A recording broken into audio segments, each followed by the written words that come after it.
So I probably should have looked at tagline this before I really started watching it and deciding to pick it for a review well, I mean, actually, I'll be honest, I don't like It's a Wonderful Life. I really think it's ham-fisted, it's cheesy, it's melodramatic, the acting's off. Now, grant that's partly because of me, because I try and be an optimistic guy, but I'm quite cynical in general, and I think that movie just needed one more going over and a bit more cynicism put into the script.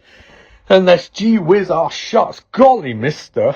Nonsense. But I know it's classic, so what can you do? But this one, I mean, I don't know. For some reason I thought this was time travel, but it's not. It's like a parallel universe. But fundamentally, my issue with the movie is simple. I'll go into spoilers now, so don't want to be spoiled. I mean, you shouldn't be. It came out 2 years ago, but basically, my issue with this movie is It's a Wonderful Life. He saw what life be like if he was never born, and things had changed a bit, and things were worse. But this one, it kind of falls down because she takes out the Justin Long, who's doing horror movies, and then she goes to a different universe, and that universe is bad, I guess. But her universe isn't great either. And in the end movie, her parents are still rich, and nothing's really changed in that regard.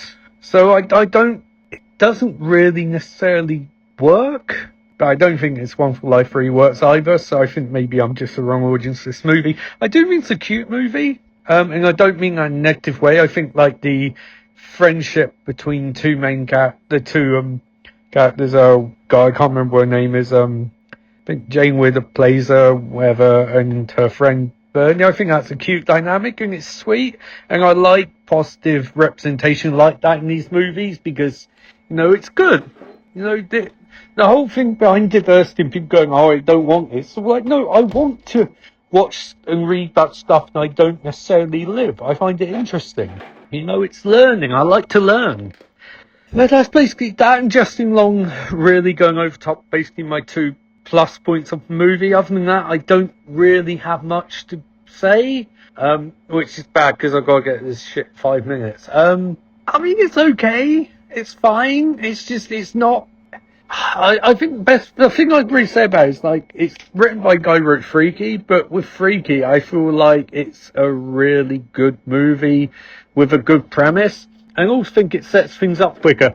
This movie falls into that trap Thanksgiving fell into, of, like, you basically have an entire movie before the movie actually starts, and all of these characters and all these things happen, but it's sort of like, why can't we have had more of that? I guess because we get these interesting character dynamics between people, and then it just cuts to a year later, and it's like, oh, so I don't know how you fix that. Maybe don't have that in the movie. Maybe just start with, like, her staring ominously at her computer, and then you find out bits and pieces throughout the movie, and then get tension of what exactly she did that got to this point. But you probably need a rewrite of the movie gets that.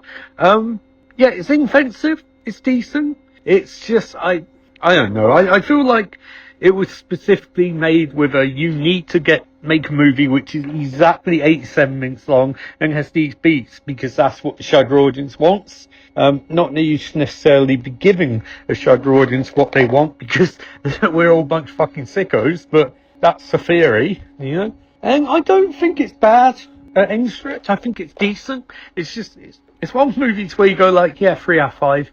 And you don't really have much enthusiasm past that point. Although Shudder's rating on their app is 4 out of 5, which is mad. But it's still, it's fine. So yeah, I did enjoy it. I'm not going to rewatch it. Not going to become Christmas staple. Although I think, like I said, the dynamic between two female leads is very sweet. But yeah, I don't get much out of it otherwise. But it's okay. But I think part of that is also I just saw A Long Walk, which was exceptional. And it's one of those movies which is so good that I was going to go see Conjuring Part 2 at cinema. And I decided not to. So I was like, how could it possibly match up to this? And to The Long Walk. And maybe I shouldn't have seen this because there's no fucking way in history this could have matched up to The Long Walk either. But what can you do? So yeah, if you're looking for something offensive, it's on Shudder. But, like, if you want something good by the same writer and team, 3 Gears much, much, much better. But hey, who knows? Maybe this will get a cult following.